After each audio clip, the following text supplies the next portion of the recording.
আমাদের দক্ষিণখান থেকে যে প্রশ্ন করেছেন আমাদের এক বোন, কোনো এক মহিলা মারা যাওয়ার পর তিনি বলেছেন যে ৭৫,০০০ বার এই দোয়া বা এই কালেমা বক্সে দিতে হবে এবং তার মানে জানাজার আগে তাকে দিয়ে দিতে হবে।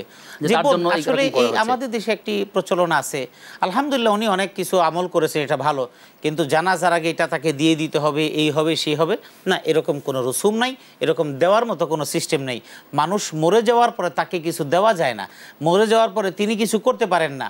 আমি কিছু দোয়া যদি করি, আল্লাহ যদি মেহেরবানি করে তার জন্য কবুল করেন, এটুকুই তার জন্য, কিন্তু এছাড়া তাকে দিয়ে দিতে হবে, তার জানাজার আগে দিয়ে দিতে হবে, এগুলি হলো অতি উৎসাহী এবং এগুলি দলিলবিহীন আমল এবং দলিলবিহীন ইসলাম প্র্যাকটিস।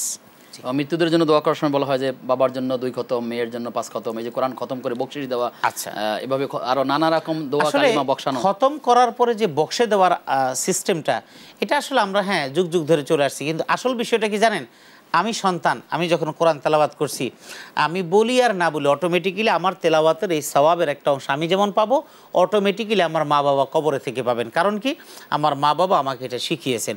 আমি দেই বা না দিই, এটা এটার এক্সচেঞ্জটা হয়ে যাবে এবং এটার যে পার্সেন্টেজ কমিশনটা অটোমেটিক চলে যাবে।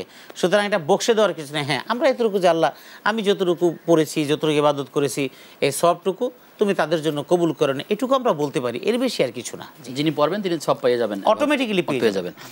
আমাদের বোনের রাষ্ট্র প্রশ্ন ছিল যে তিনি একজন মহিলার বর্ণনা দিয়ে কথা বলেছিলেন যে তিনি তার ছেলে এবং ছেলের বউয়ের অগোচরে কিছু চাল ডাল বা এরকম কিছু তার মাধ্যমে মানুষকে দান করার একটা ব্যবস্থা করেন, এটি তিনি করতে পারেন কিনা, বৈধ কিনা?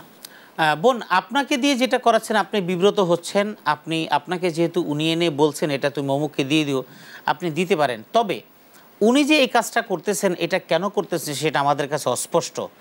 এটা যদি হয় যে তার পুত্রবধূ এই সমস্ত কাজ পছন্দ করে না, তাহলে তার উচিত এটা তাকে লুকোচুরি করে এরকমভাবে না করাটাই বেটার।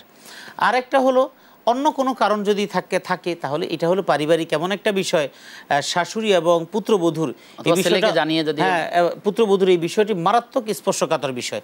সুতরাং এই বিষয়টি মনে হয় তার ছেলের বউ এটার সাথে একটা মিউচুয়াল করেই কাজটা করা উচিত। আর আপনি যেটা বিব্রত বোধ করছেন, বিব্রত বোধ করাই স্বাভাবিক।